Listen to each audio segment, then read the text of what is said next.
The reason we wanted to host this call was, this is unlike any other project that we have ever done. First of all, on the amount of resources we needed and how people have stepped up.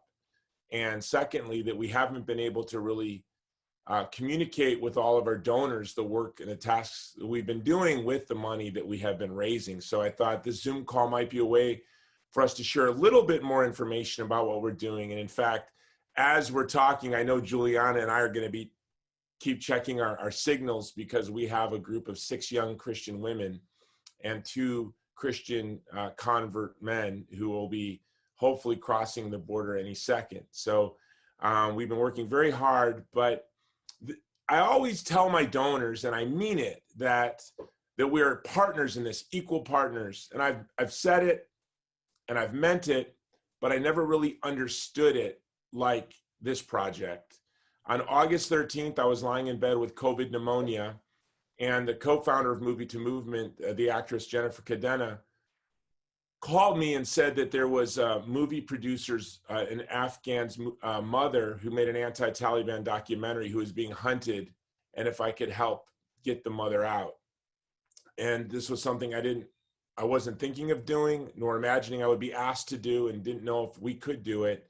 But by God's grace, that mother is now safe. A couple hours later, we got a request from a Marine officer if we could help his interpreter get out. And by God's grace, that interpreter is now safe. But it became 2 names, became 3 names, became 10, became 100, became hundreds. And I think it wasn't until 3 weeks later that I asked myself, wait, why am I doing this? Where's the State Department? And with each task, our budget got bigger and bigger, and we kept asking folks for more and more support. Thanks to LifeSite News and their program Life Funder, we were able to raise over $300,000. And to let you know how our organization works, first of all, our mission is very simple: to defend the vulnerable from violence by promoting the dignity and beauty of the human person and inspiring solidarity. We do that through making movies. That's our Movie to Movement program. And we do that through influence campaigns. That's the Vulnerable People Project. And by influence campaigns, what I mean is we seek to influence powerful people, bring in celebrities and harness their reach, writing white papers and ghostwriting op-eds, and also by influencing institutions and leveraging and partnering with powerful institutions with big budgets and lots of resources. That's normally how we work. But when the United States pulled out of Afghanistan, everything fell apart, and a lot of the organizations became helpless. And then that's when, through all of the resources we were able to raise, and through some old friendships I've had, we were able to pick up the ball. And then instead of using big airplanes purchased by large groups, leased by large organizations, we began doing overland operations, and we have been in constant movement, constantly moving people over the border. So that has all been thanks to you. And so as I always understood that our donors were our partners, if it took me a little while longer to raise money to make a movie, then it took a little while longer to release the movie. No one died. The immediate response of our supporters to partner with us directly resulted in families being saved from really the unspeakable violence. Our speakers today are going to be Julianna Tamarazzi, who was just nominated for the Nobel Peace Prize, and we'll be finding out, I think, Friday night in the earliest hours of the morning, I think on Saturday actually, if she won. And the reason I asked Julianna to join us today is because she herself was in a similar situation where she had to be exfiltrated, or she was in Iran and had to escape for her life. And so she's gone through all of the things that the young women that we're helping now, all the things that they're going through, all of the things that they have felt, Julianna felt. And so that's why I asked her. Following Julianna will be someone who we're calling him John M. And John M. has worked at the highest level in our intelligence and defense, in Afghanistan. He speaks the languages and the dialects. He was wounded there. He has a lot of networks of support there.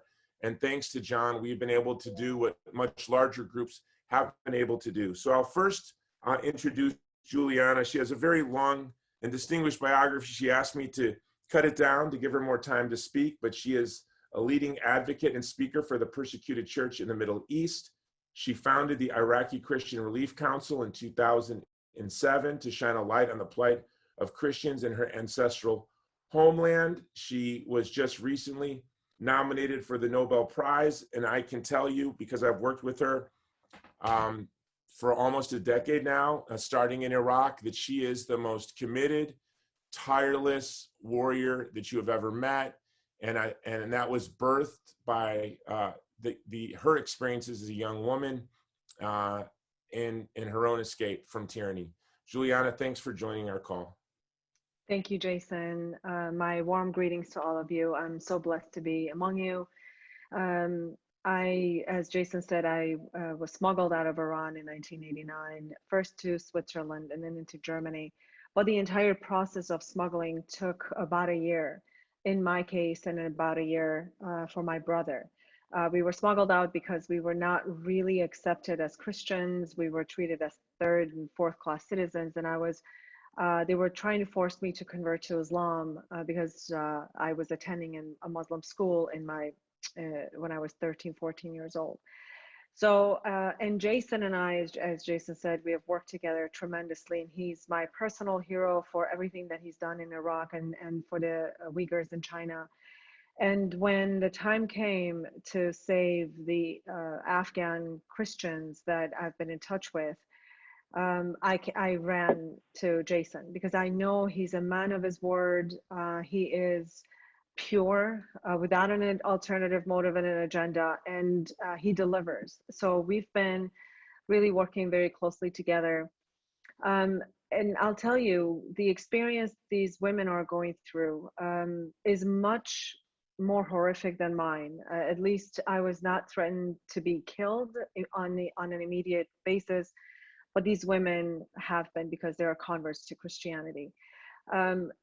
In fact, this morning, Jason and I argued a little bit because my Afghan contacts wanted to know exactly their location today. And because I've been through this myself, because I've been through the smuggling process, I know how full of fear this is. These women are by themselves. They don't know the smugglers. Do they trust them? Do they not trust them? So here I am giving them power because I know Jason and I trust Jason implicitly. And I know Jason is not going to do anything to jeopardize people's lives. So I was consoling my contact and their family members. And I contacted Jason today. I said, Jason, where are they? We haven't heard from them in 24 hours. And he was very upset with me. He said, what are you doing? We cannot discuss these things. So just trust the process. But really, I mean, I respect him. So I just was quiet and listening to him. At the same time, he understood later on why I was so impatient, and their families are impatient because of how scary this entire process is. So as we're mobilizing these people, I want to really thank all of you for standing with Jason, therefore standing with me, with these individuals whose lives have forever changed. The fall of Afghanistan, look, in 2003, when America liberated Afghanistan, the reports started coming out that these women that were being forced into marriages, they were pouring acid on themselves to kill themselves, or oil on themselves so they could set themselves on fire. So in 2003, I wanted to help the Afghan women. And fast forward to almost a month ago, 3 weeks ago, when Afghan was again placed on my radar, I knew that we have to speak up for these people because especially women, I lived under Sharia law. I had to cover my hair. I had to abide by their laws. So, and this form of Sharia law that has been again brought in Afghanistan, it is going to be torturous for women and children. So that's why your participation is very important. And I'm going to tell you one thing that I tell my own, because I run a nonprofit myself. I tell this very quick story, Jason, if you would allow me. My mother and my father were born in Russia because during the Armenian, Assyrian, Greek genocide of 1914, my grandparents escaped to Russia. So when my mother and my father, as children, were sent back to Iran because of their parents' citizenship, there was an American priest that came to my mother's school with American GIs to visit Assyrian children, refugees from Russia. That priest, 81 years ago, paid for my mother's education until high school. Therefore, she instilled the love of service in my heart. And that priest, 81 years ago, changed the lives of hundreds of thousands of Iraqi Christians that my ministry impacts. So my message to you is, don't think that you're rescuing just an individual, a human being today. You're rescuing generations to come. So I want to thank you. And Jason, thank you so much for really answering the call to save these 6 women. Thank you, Julianna. Thank you very much, Julianna. I'm praying that as we do this call, they make it, they cross right as we finish. Thank you very much for all of your work. And we're praying, I told Julianna, selfishly, I'm praying that she wins the Nobel Prize simply so she'll become very useful in fundraising for our efforts to get everyone out of Afghanistan, all of our Christians out of Afghanistan. So that's why Believe me, please do, all of you. I ask, and in fact, the timing is at 11 a.m. Friday morning, Europe time. So it's, I believe, at 4 a.m. on Friday morning, Eastern time. So as Jason said, this will be such a tremendous win for the persecuted people, Uyghurs and Afghan women and Iraqi Christians. So please, if you would pray, may we bring the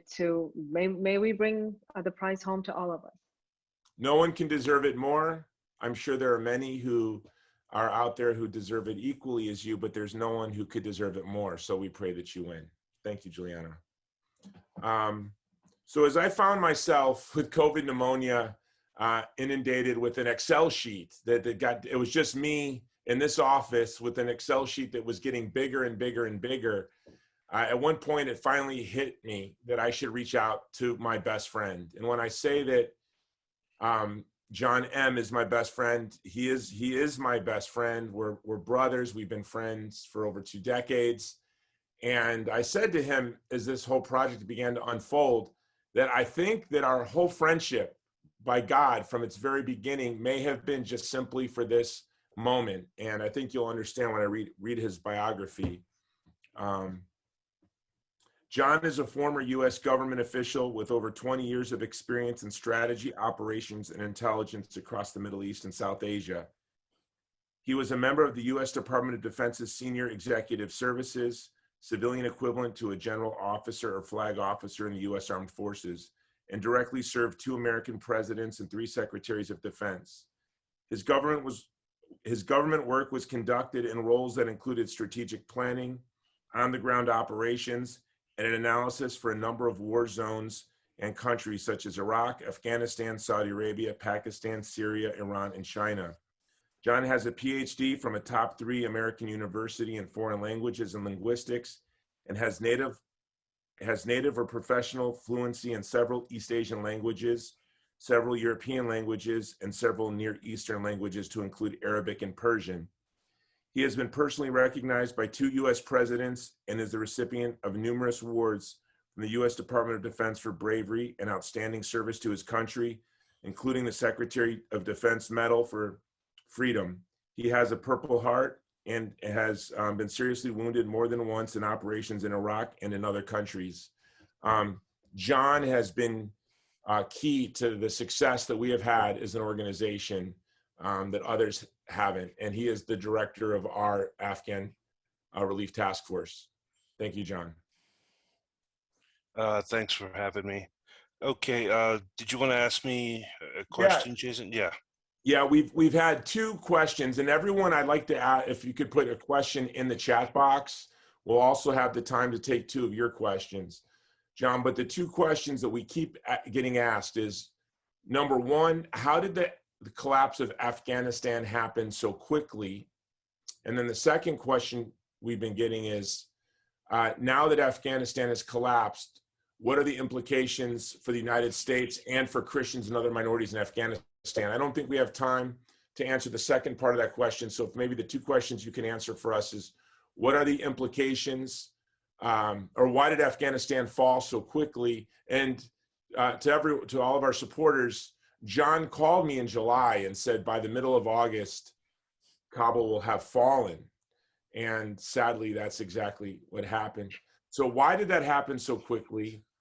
And then the second question would be, what are the implications? And there's, for obvious reasons, we couldn't tell you certain facts about what the awards were he won and what the exact university was, and we can't show you John just because of his work that he's doing in the region for us now. Okay, let me first address the 800-pound gorilla in the room regarding the Afghanistan war. We can never forget that it was Pakistan's military and intelligence establishment that played the principal role in creating the Taliban in the 1990s, supporting it through the 9/11 attacks and providing every and all means at the country's disposal to ensure a Taliban victory in Afghanistan since it launched its insurgency against US and NATO forces in 2003. So Pakistan has also given safe haven to one of the Taliban's closest allies, Al-Qaeda, which is like a brother organization to the Taliban, as incredible as that may sound, and Osama bin Laden, who was hiding in plain sight in Pakistan's Abbottabad, which is only a half mile from the gate of Pakistan's preeminent military academy. So like their West Point. When the U.S. killed him in 2011. No U.S. president reigned in Pakistan for this, much less made it pay. So we were fighting a war where the enemy, the Taliban and Al-Qaeda, could flee to a sanctuary country, regroup, strategize, and direct insurgent and terrorist operations against us with impunity. I would say the second thing that led to the collapse of the Afghan military was actually rooted in peace talks that were launched first by the Obama administration in 2009, 2010. So I don't know if everyone remembers, there was a troop surge, 2 troop surges in 2009, one in February and one in December, bringing the U.S. troop count over 100,000. But simultaneously, the president announced that it would be for an 18-month timeline. So in effect, signaling what we were going to be doing to the enemy. And simultaneously, we began back-channel peace talks with the Taliban that largely didn't involve the Afghan government. And the peace talks that we had, which were known as the Doha Agreement under the Trump administration, didn't involve the Afghan government at all, which completely delegitimized that government in the eyes of the Afghan people who had voted for the Afghan president, who had voted for the government. So what happened in entering into peace talks with the Taliban was that we stopped fighting a war to win it, and we entered into a war in which we were trying to exit. So and then the final thing I would say is tactical in nature, and that's that we stopped providing close air support and intelligence for the Afghan military when the Biden administration came in. And the Afghan military was designed to work in tandem with US close air support, and when air support and intelligence, and when we removed those two capabilities from them, we cut them off at the knees.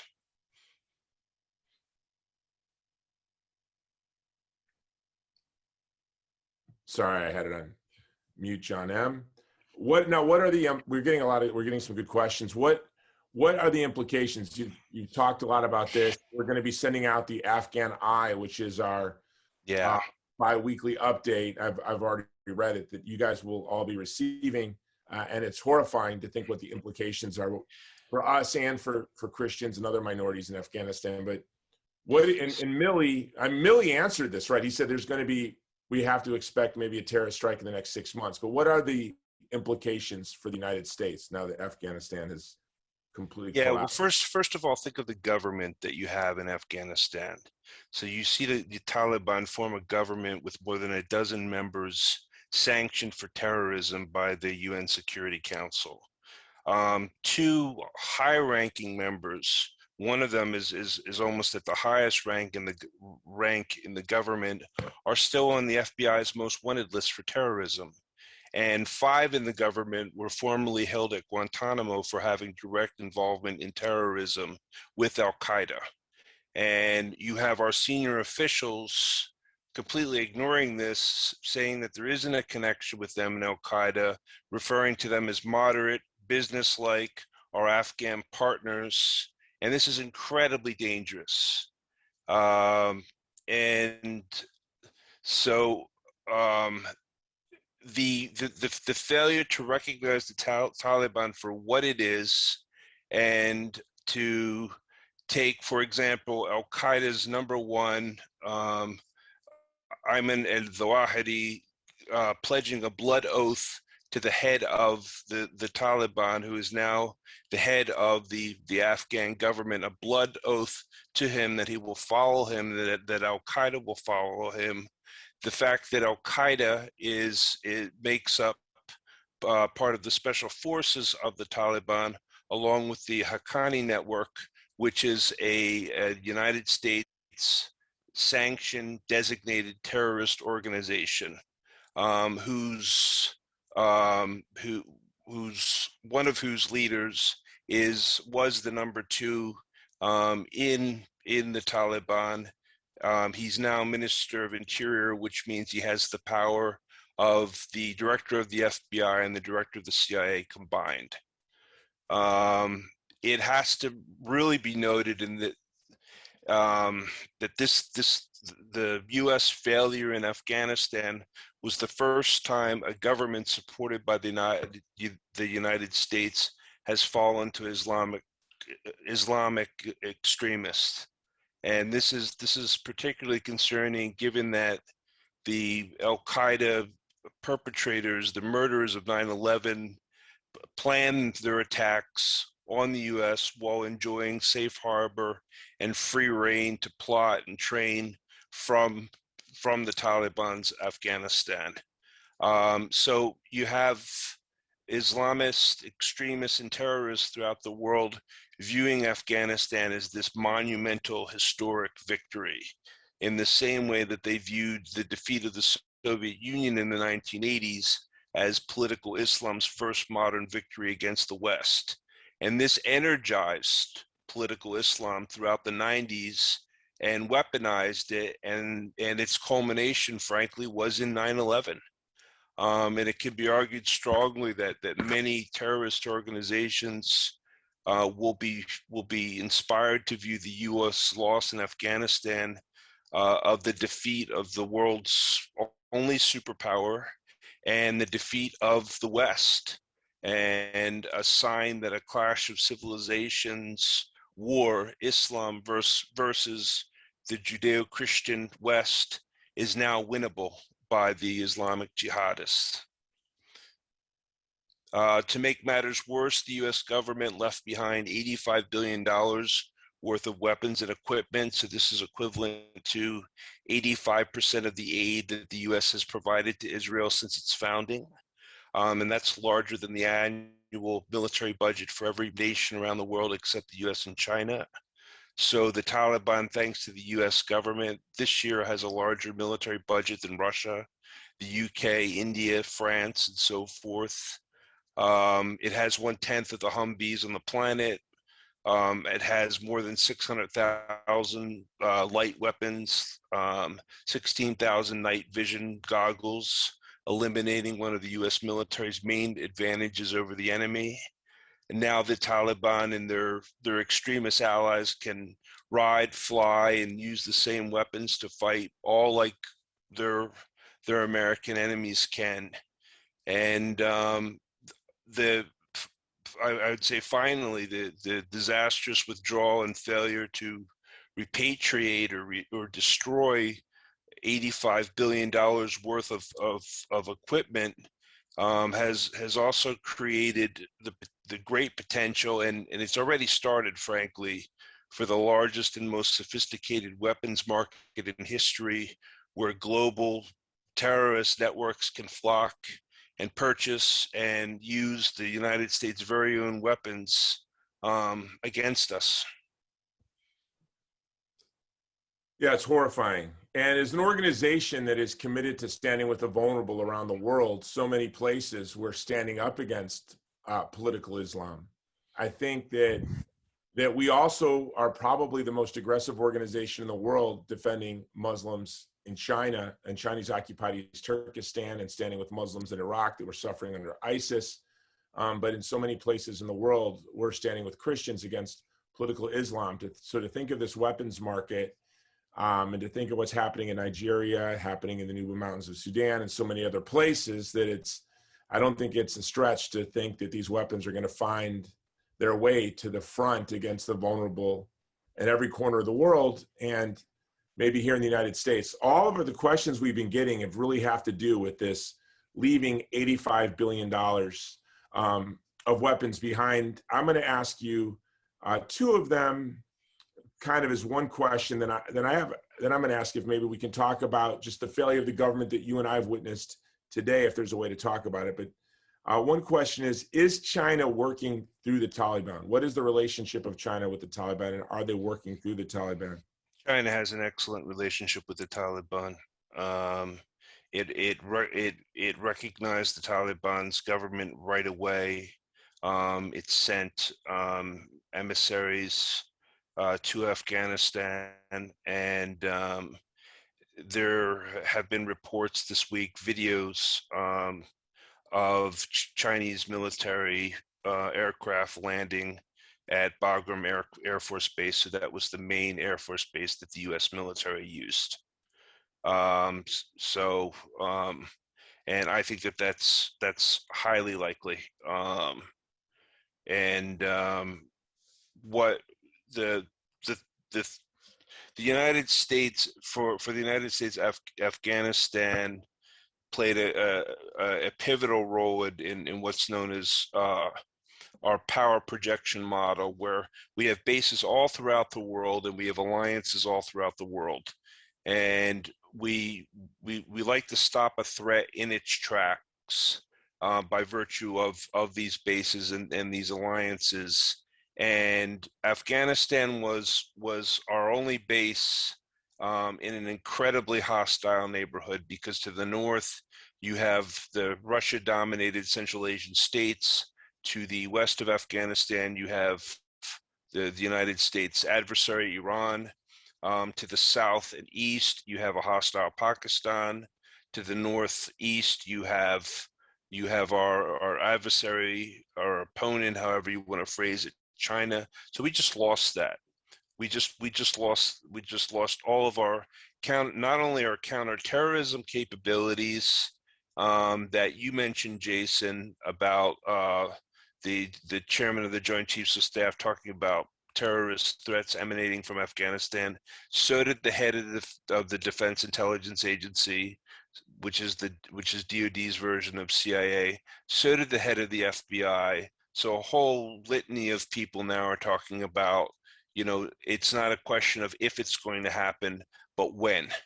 And but now we not only do not have counterterrorism capabilities in Afghanistan, we also don't have capabilities in order to compete in peer-to-peer competition against China, against Russia, against Iran, against Pakistan, and gather intelligence from that area. So let me give you an example. So a drone's battery life is typically 16 hours. So from Afghanistan, we could send an intelligence drone on a particular mission, and it could use the full 16 hours to collect intelligence and return to base. Now we have to send the same drone from the Persian Gulf, which takes 7 hours to, up and 7 hours back. So it only has 2 hours of operational time. Now, that's just one example. And we've got so many questions, but the one question is, I don't think you can answer, why did we do this? Utter incompetence. Utter incompetence on the part of our leadership. Utter incompetence. And there's two questions I want to answer. And it's a damn good question. Yeah, you know, and I don't think we can wrap our mind around any sensible, ethical, moral answer. And then maybe just a little glimpse of what we're dealing with bumping into our own government. Is there a way for us to talk about what happened today to an American citizen in Kabul? Can we talk about that, or should we let it pass? Sure. So someone that we're talking to, an American citizen who bravely served our special operations forces in Afghanistan,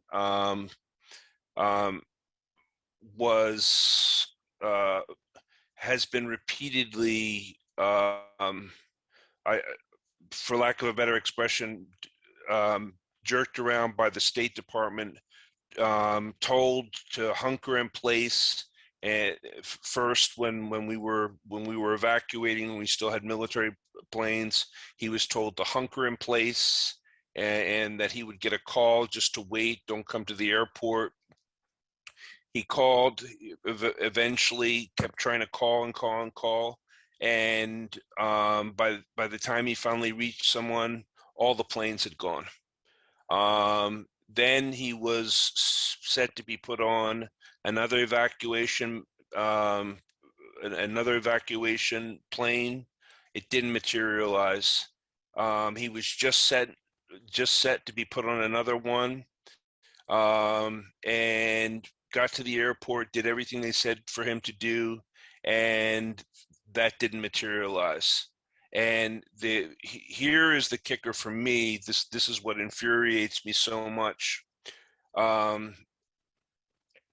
He had to give his data, his personal information, and the personal information of his wife to the State Department, who in turn gave it to the Taliban to get him through the checkpoints at the airport. So they know who he is now. So he is in much more danger now than he was if he hadn't dealt with them in the first place. And it's heartbreaking. So we're going to do everything that we can in our power. We're going to get him out. That's all.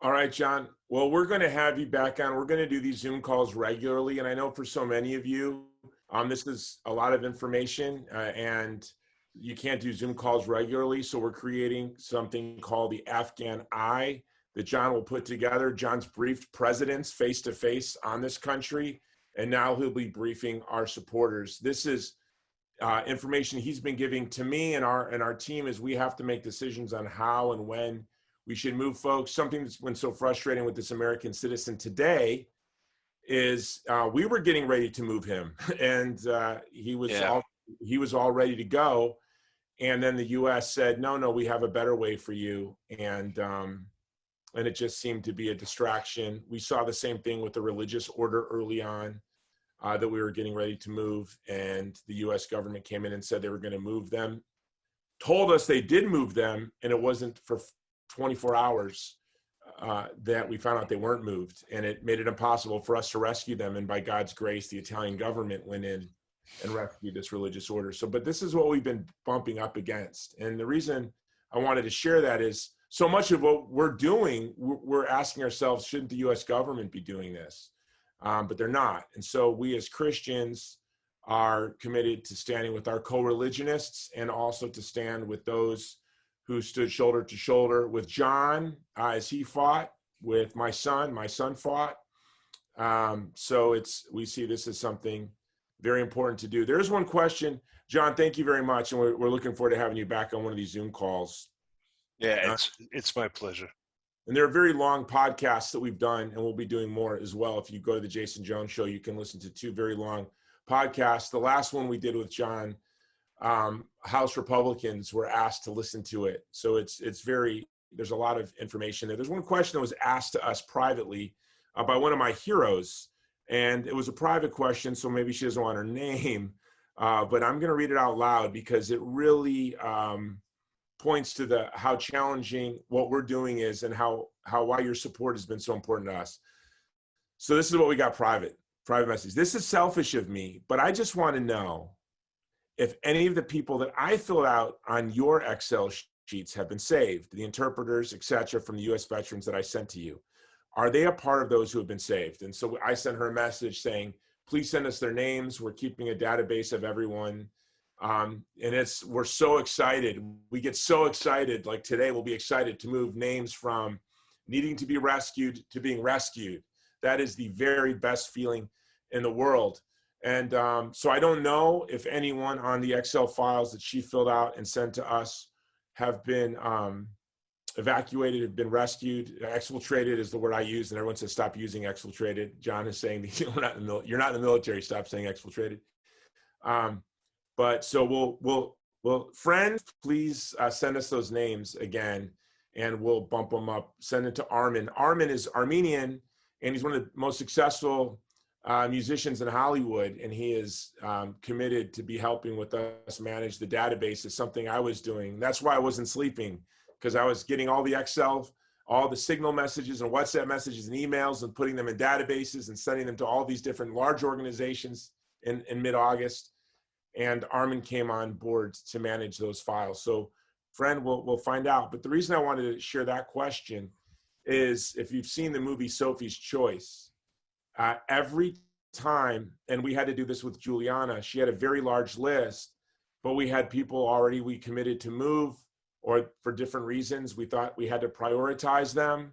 Sometimes we have to break up families because moving military age men is very dangerous. So we have to separate the women and children from military age men to protect the women, but the men don't want to do this, which is for obvious reasons. It's very scary.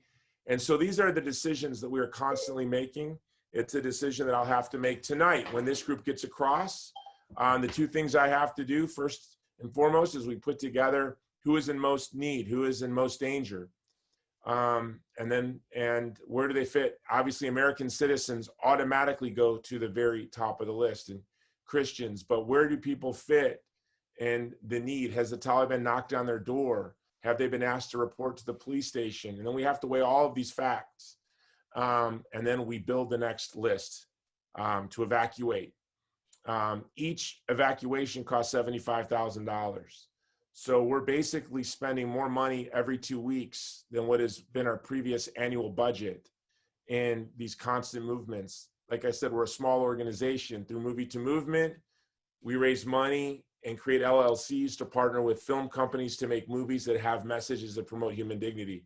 Through the Vulnerable People Project, we write white papers, ghostwrite op-eds, and do what we can to influence larger, more powerful organizations.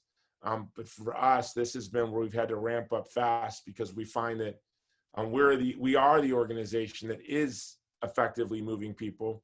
There's something that John put together that's going to be very successful in moving people to safety for months and months and months to come. So, but that's all been thanks to your support. I'll see, we've went way over what we scheduled, and I don't know how this thing works, Tiana, if we turn into a pumpkin at any point and it just shuts off. But look for the Afghan Eye.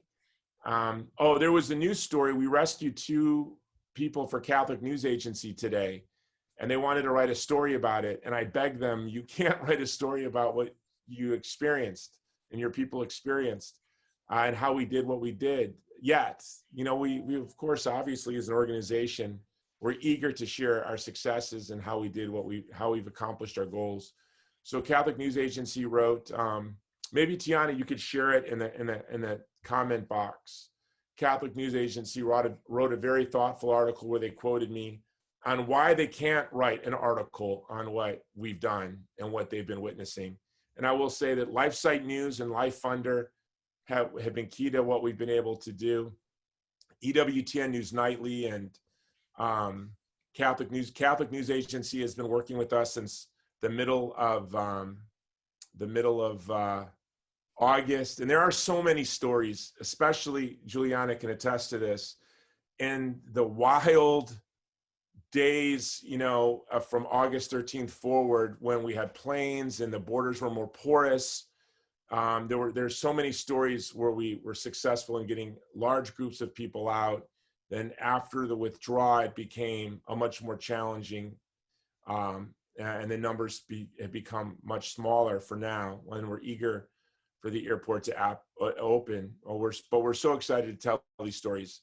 But I'm grateful to EWTN and Catholic News Agency and LifeSite News and LifeFunder. And I think some of you probably never knew of us, and you're here today because you supported us through LifeFunder. So with that, our website is thegreatcampaign.org. And if you have a family foundation, or if you know folks who can support us, and know each movement costs $75,000, we pay for one movement at a time.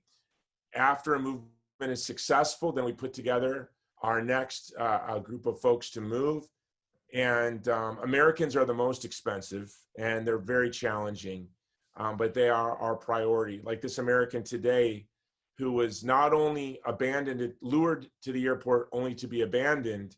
He was relatively safe and hiding where he was, but now he is on the radar of the Taliban in a very obvious way. So you have saved lives. Those of you who are here, you have saved lives. If you did not respond to our emails, if you did not respond to LifeFunder when the US withdrawal happened and the planes stopped, we would have had no options.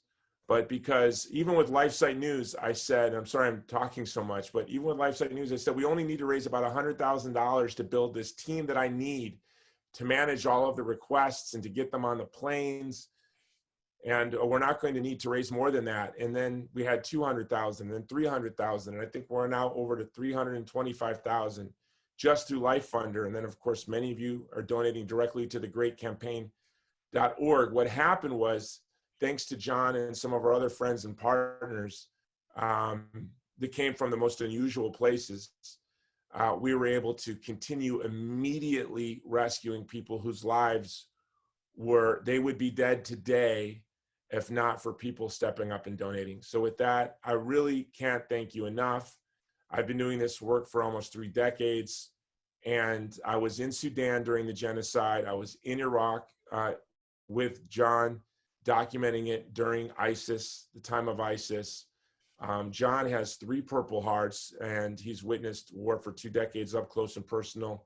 But for me, being in this room, helping people where I'm going to leave and have dinner with my family and play catch with my kids, and know that the people I'm trying to help are in mortal danger. It's been the single, much more challenging than being in Sudan or being in Iraq. For me, it has been the single most challenging project of my life, because we are literally on the phone with these people, talking to them, FaceTiming them nightly, as John is, and we're in constant communication.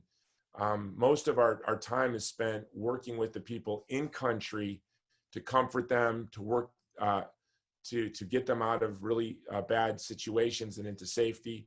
And all of this has been made possible thanks to you. So with that, Tiana, I will turn it over to you. Thank you so much, everyone, for joining us. Again, if you guys should be looking out in your emails for the Afghan Eye. If you have any burning questions that you still would like to ask, you can direct them to me. Personally, I'll put it in the chat for you right now. Movement.com.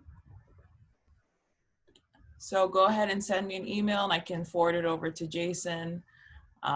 And with that being said, have a great rest of your evening, and we hope that you can, continue to see the good work that Jason's doing in Vulnerable People Project. Aloha.